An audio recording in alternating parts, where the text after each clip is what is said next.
Olá, meus irmãos e amigos. Estamos agora nesse oitavo estudo sobre as doutrinas batistas brasileiras, a conhecida Declaração da CBB, Declaração Doutrinária da Convenção Batista Brasileira. Estamos nos aproximando já do final, já que, embora seja o nosso oitavo encontro, nós vamos estudar o 11º e o 12º itens, que são 19. Isso quer dizer que vão faltar 7 itens para nós concluirmos. Eu creio que em, no máximo, 4 semanas, 3, 4 semanas, dependendo do conteúdo de cada um dos itens, vamos estar concluindo essa parte dos nossos estudos, que é a terceira e última etapa. Eu já tenho colocado para os irmãos e amigos também, caso surja alguma dúvida, alguma questão, não fique constrangido, não se sinta envergonhado, achando que só você não sabe ou só você tem essa dúvida. Coloque no grupo da congregação ou mande no privado essa pergunta para mim e eu responderei para você, se for no privado, ou a dúvida será também respondida a outras pessoas que porventura tiverem as mesmas questões. O importante é caminharmos juntos. Estamos saindo da pandemia em breve e eu creio em nome de Jesus que em breve também, a partir do retorno às atividades presenciais, a gente poderá se organizar, planejar, junto com a PIB da Barra, na liderança do pastor José Maria, para nós termos o nosso concílio, para que sejamos uma igreja, realmente uma nova igreja batista em Duque de Caxias. Como você já sabe, o que temos estudado é um resumo da revista Impacto Realidade Batista, lançada pela CBB em 2001, na cidade de Niterói. E esse material estará disponível para aqueles outros irmãos que ainda não adquiriram. Mas o mais importante é saber que, através desse canal do YouTube, já estamos aí há um longo tempo estudando, desde o dia 25 de março, que temos estudado a Palavra de Deus, temos estudado vários temas importantes concernentes àquilo que diz respeito à vida da história dos batistas, dos princípios batistas e também da, agora, Declaração Doutrinária da Convenção Batista Brasileira. E quais são esses dois itens que vamos estudar hoje? O primeiro deles, sobre o Ministério da Palavra. Quando a gente fala Ministério da Palavra, estamos falando de algo muito específico. E a primeira coisa que a gente aprende aqui, na questão do Ministério da Palavra, é o seguinte: todos os crentes são chamados a servir a Jesus.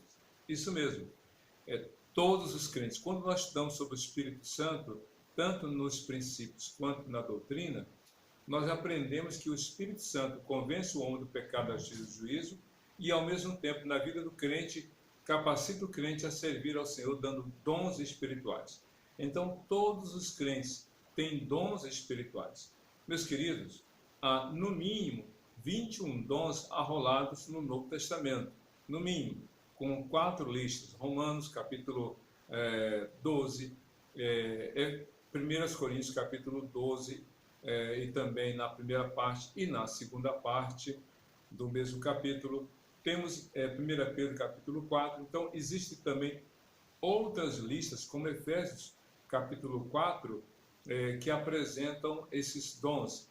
Então, no mínimo 21 dons. Mas uma coisa maravilhosa, uma certeza que a Bíblia nos dá, ou duas certezas: não há um crente que não tenha um dom. No mínimo um dom para servir a Deus. E o segundo, não há um crente que tenha todos os dons. Não há um dom, não há um crente que diga: não vou servir a Deus porque não sei fazer nada, não aprendi a fazer nada. E não há um crente que se diga aí: eu sou o melhor, sei tudo, todos dependem de mim. Não. Cada crente tem no mínimo um dom e todos os crentes podem servir ao Senhor. Entretanto, Deus chama pessoas para ministérios específicos. Faltou aí o para, você pode acrescentar. Deus chama pessoas para ministérios específicos. O que quer dizer? Se você ler 1 Coríntios capítulo 12, de 1 a 11, e a outra parte final do capítulo, desse capítulo 12, você vai descobrir que o destaque são para os dons. Dom de cura, dom de falar em línguas, dom de interpretar línguas, dom de sabedoria, dom de curar, e por aí vai. São vários os dons. Mas esses dons são indicados ou apresentados sem se referir a pessoas. Por quê? Porque, vamos imaginar, o dom, por exemplo, de profecia, ou um outro dom, que é o dom de discernir espíritos. O texto está falando do dom, não está falando da pessoa. Isso quer dizer que o Espírito Santo dá esse dom, como qualquer outro dom, a quem ele quer, e para um bem comum. Ele distribui. Se você ler o verso 7 e o verso 11 de 1 Coríntios capítulo 12, vai descobrir isso, que o Espírito Santo distribui a quem ele quer, para que o bem comum, ou seja, para que a prática desse dom abençoe e proporcione o serviço de todos, gerando edificação na vida de todos. Agora, quando você lê Efésios capítulo 4, do verso 11 até o verso 16, os dons ali já são diferentes. Por quê? Porque ele está falando de pessoas, como por exemplo, a uns eles chamam para doutores, pastores, evangelistas, profetas. Então, ali há uma definição daqueles que vão exercer os dons espirituais. Não é o dom de profecia, é o profeta. Não é o dom de pastorear, é o pastor. Não é o dom de ensinar, é o doutor. Entende? Não é o dom de evangelizar, é o evangelista. Então, nos versos de 11 a 16 de Efésios capítulo 4, o destaque eles são as pessoas. E no caso do ministério pastoral, como outros ministérios, essas pessoas são chamadas por Jesus. É o que diz lá em Efésios capítulo 4, que ele separou, ele chamou algumas pessoas para esses ministérios específicos. A terceira declaração nessa parte aqui é que, dentre esses dons apresentados em Efésios capítulo 4, de 11 a 16, há o ministério pastoral. Então, os pastores, ou seja, aqueles que são chamados para o ministério pastoral, são vistos como aqueles porta-vozes da palavra de Deus. São aqueles que comunicam, os desígnios de Deus. Então, se você ler, por exemplo, 1 Timóteo capítulo 3, o apóstolo Paulo fala do ministério do episcopado. Episcopos é uma linguagem grega, como presbíteros e também pornel, ou seja, poimen, corrigindo, poimen. Então, poimen como bispos ou episcopos e presbíteros são palavras para a mesma função. O poimen é o pastor que pastoreia. O episcopos é o pastor que administra, supervisiona. E o presbítero é o pastor que orienta, que aconselha. Então, essas três palavras, poimen, presbíteros e episcopos ou bispos, são funções diferentes exercidas pela mesma pessoa, pelo pastor. Só que, na comparação com o ministério profético do Velho Testamento e o ministério apostólico do Novo Testamento, o pastor cumpre ambas as funções. O pastor é como um profeta do Velho Testamento, que fala a mensagem de Deus, que comunica a palavra de Deus, que diz, assim diz o Senhor, transmitindo a palavra de Deus. E ele é como apóstolo, porque ele prega a palavra, ele evangeliza e ele cuida, ele passa as doutrinas bíblicas do Senhor Jesus. Essa é a visão. E a quinta declaração importante nessa parte é que o papel do pastor é duplo. E qual é o papel duplo? Pregar a palavra e cuidar do rebanho do Senhor.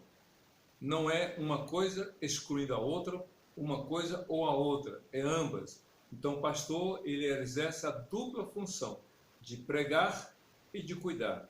Esse negócio, não, eu só vim para pregar ou eu só cuido, não é verdadeiro. O pastor exerce essa dupla função para pregar a palavra, no sentido da evangelização, e cuidar do rebanho, no caso do pastoreio. Muito bem, então vamos avançar e ver ainda sobre o ministério pastoral algumas outras verdades. Quais são essas outras verdades que a gente aprende sobre o ministério pastoral? Cabe à igreja avaliar e reconhecer o chamado do candidato ao ministério pastoral. Como assim? De acordo com os ensinos bíblicos, a pessoa, hoje em nossos dias, como tem acontecido constantemente, a pessoa que Deus chama para o ministério pastoral não é assim da noite para o dia.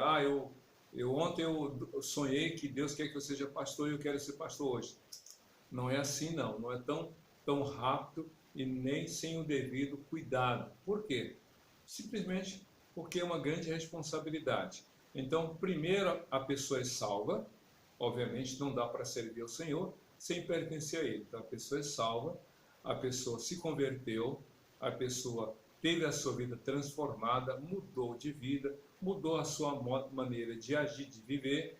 Essa pessoa é batizada, vive na igreja como servo de Deus, reconhecendo a autoridade pastoral, submetendo-se à autoridade pastoral, trabalhando numa equipe de liderança, cuidando, auxiliando o pastor no trabalho pastoral, e de repente a pessoa começa a se despontar no ministério, seja na pregação, seja em alguma atividade ou outra, e aí a igreja passa a ter um olhar diferenciado.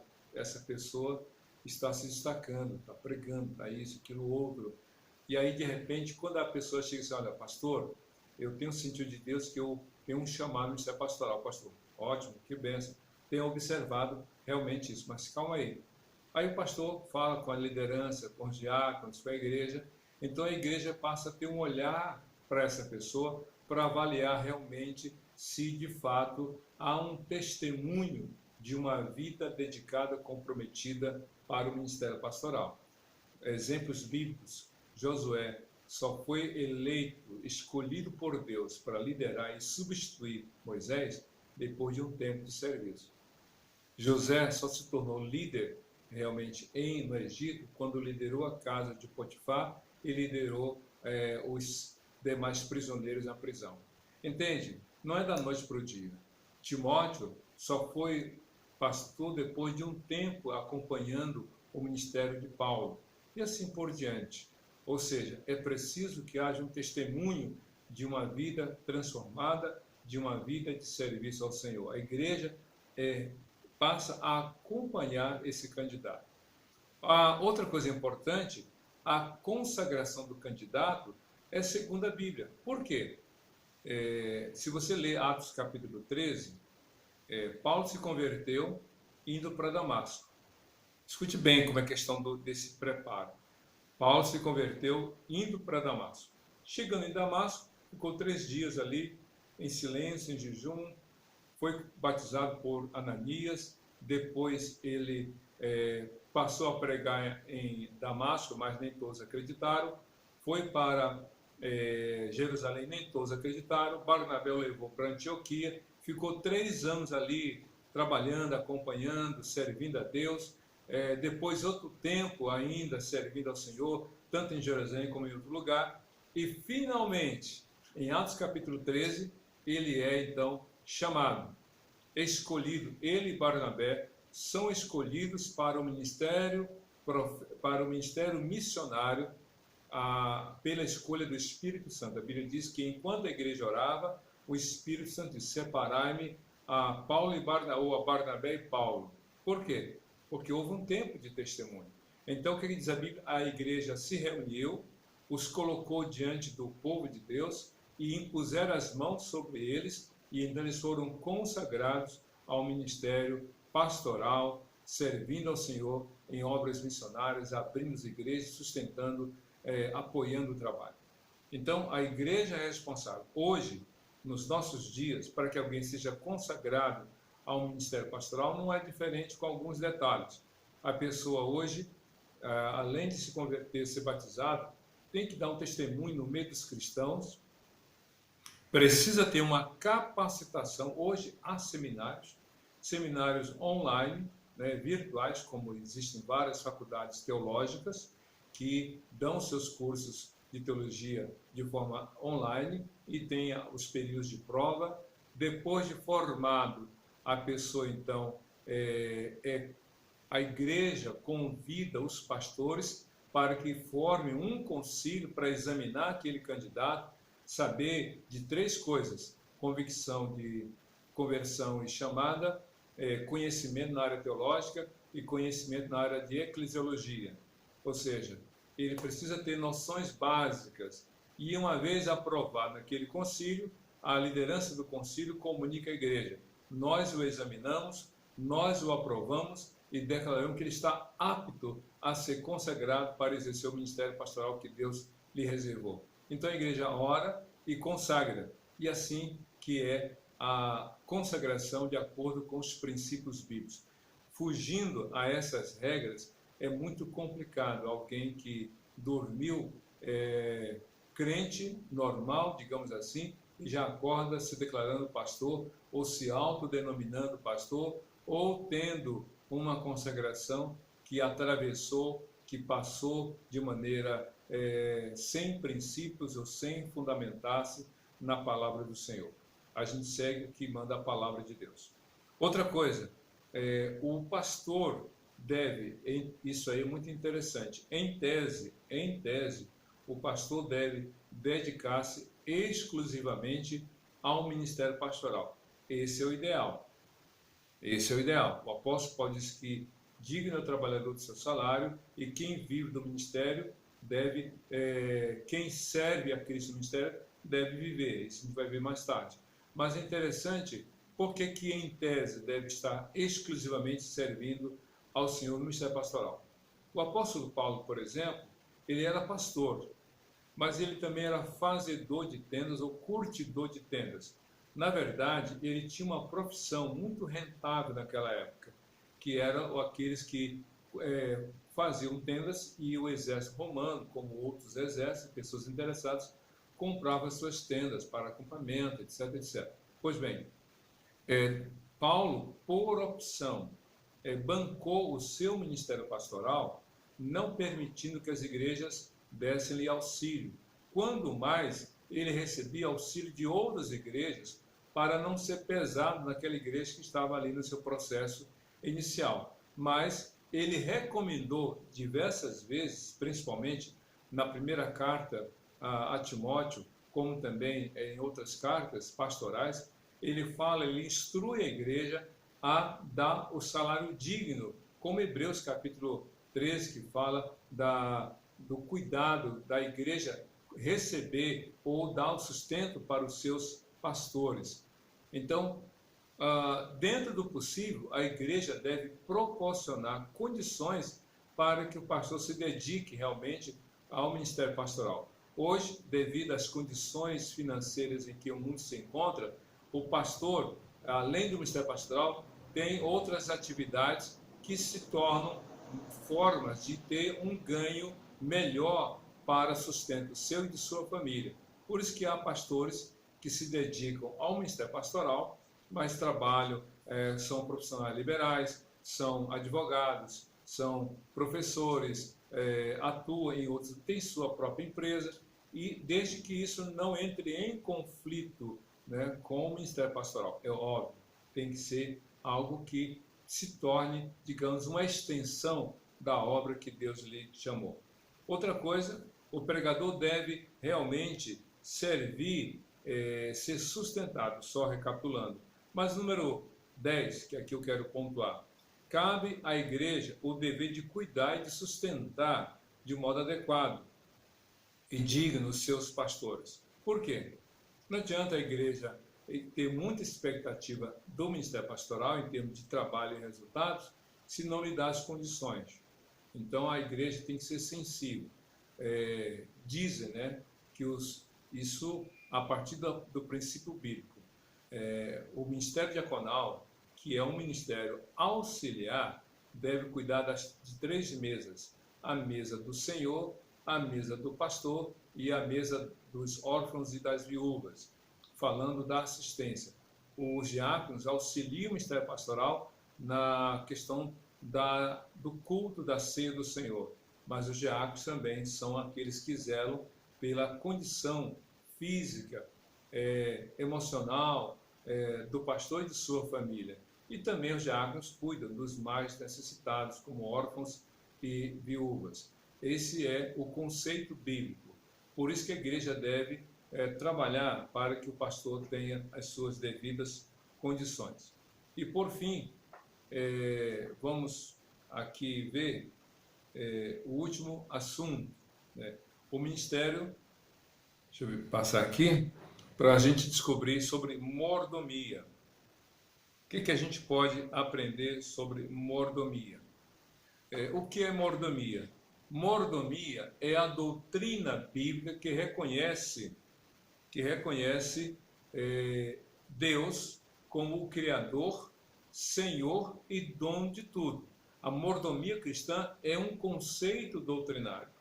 Mordomia é a doutrina bíblica, que Deus é o Criador, Ele é o Senhor e é o dono de tudo que há na terra. Do Senhor é a terra, a sua plenitude, o mundo e todos aqueles que nele habitam. Salmo 24:1. Então Deus é o Senhor absoluto. Aquela conversa do diabo, quando tentou Jesus dizendo: todas as glórias deste mundo são minhas, todos os reinos são meus, e eu te darei se prostrar me adorares. Ele estava mentindo. Tudo pertence a Deus.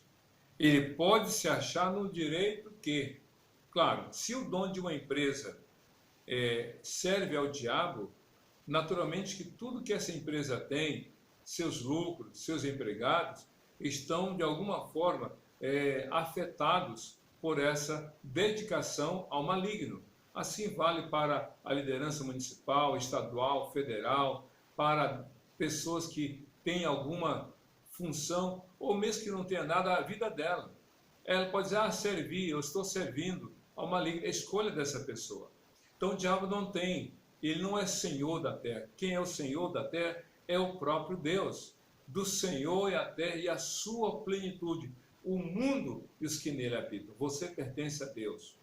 Eu pertenço a Deus. Nós pertencemos a Deus. E outra coisa, todas as bênçãos temporais e espirituais vêm do Senhor. Se Ele é o dono de tudo e Ele quer te abençoar, Ele quer me abençoar, então as bênçãos vêm dEle. As bênçãos espirituais e temporais, as bênçãos para a vida neste mundo e as bênçãos para a eternidade vêm do Senhor.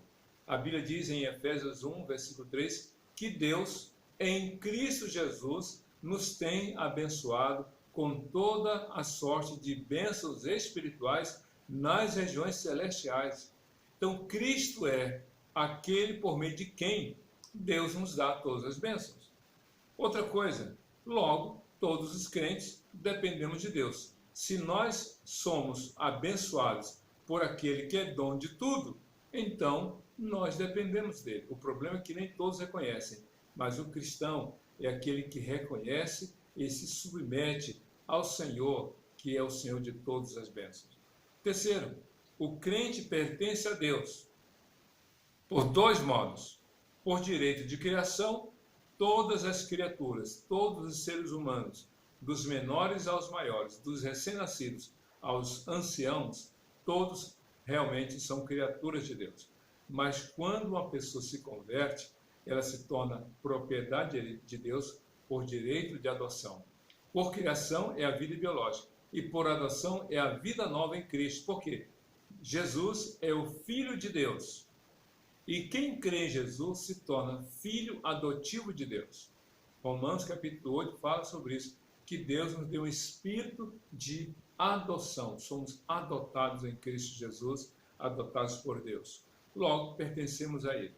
E quarto, o crente é mordomo e administrador de toda a criação. Se você ler Gênesis capítulo 1, do verso 26 ao versículo 30, você fala que Deus criou o homem e a mulher e deu a eles o direito, né, de gerir, de cuidar. Deu o privilégio, mas também um grande dever de gerir, de cuidar de toda a criação. O pecado veio e realmente comprometeu essa missão dada por Deus à humanidade. Em Cristo, essa função é restaurada. Por isso que Paulo, na primeira carta aos Coríntios, capítulo 4, fala de que nós somos mordomos, despenseiros. Sabe o que é despenseiro? Pense no mordomo. É aquele que gera a casa.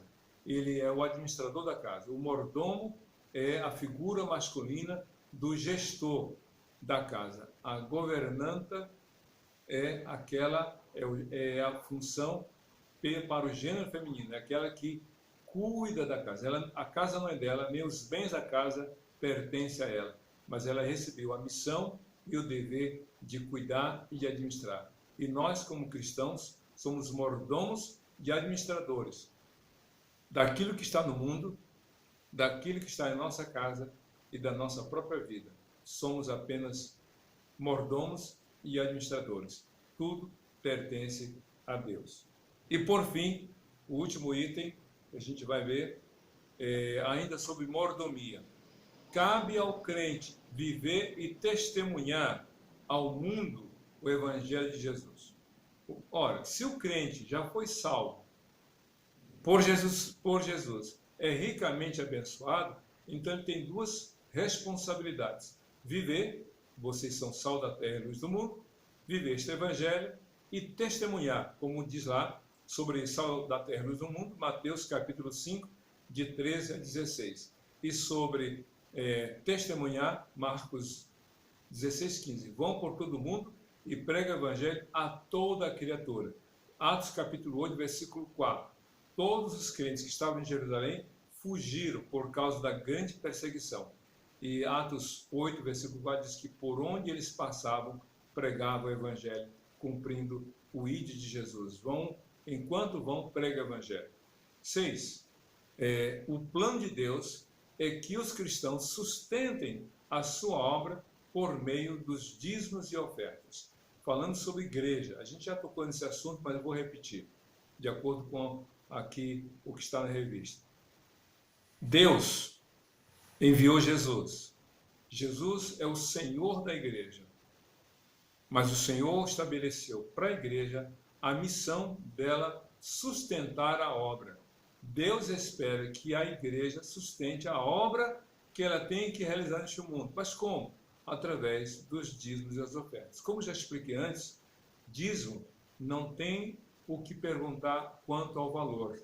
Deus já estabeleceu 10% da sua renda. 10%. Uma vez um jovem perguntou ao pastor, devo dar dízimo do bruto ou do líquido? Aí o pastor se fez desentendido e disse, como assim, rapaz? Não, pastor, porque eu recebo, vamos supor, R$1.000, vamos imaginar R$1.000 como referência.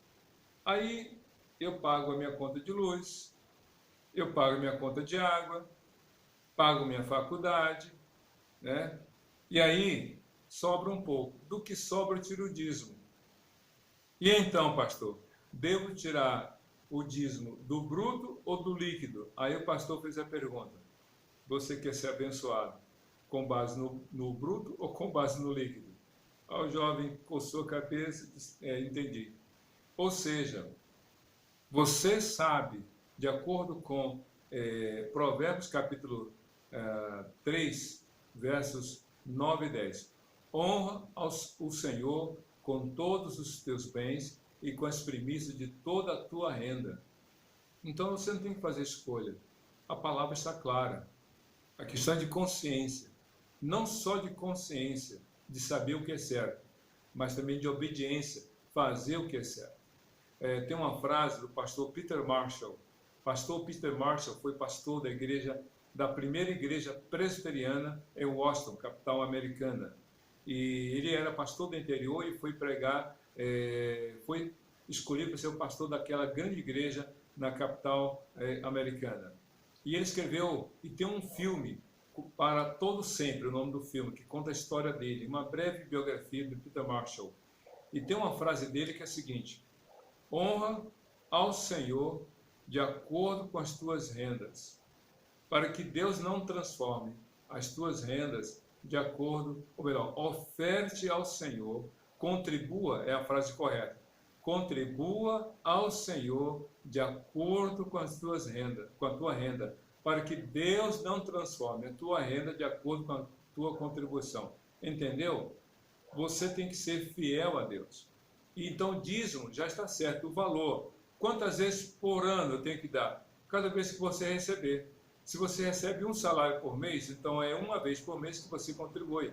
Se você recebe um salário a cada 6 meses, é uma vez a cada 6 meses. Mas se você recebe só uma vez por ano, é só uma vez por ano que você vai dar o dízimo. Agora, se você recebe todo mês o seu dinheiro, o seu salário, e só contribui uma vez a cada 6 meses ou uma vez por ano, você imagina qual seria o transtorno se Deus fizesse o mesmo com você. Então, de acordo com aquilo que você recebe. Já a oferta, não. A oferta é além daquilo que é o dízimo.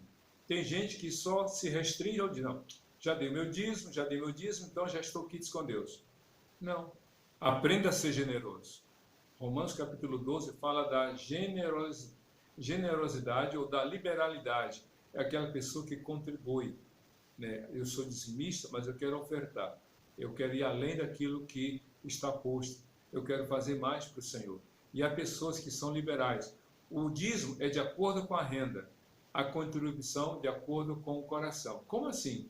O dízimo já está certo, 10% que você ganha. Já a oferta é, Senhor, quanto eu posso dar? Quanto eu devo dar para essa campanha, para essa necessidade da igreja, daquelas pessoas? Diferente.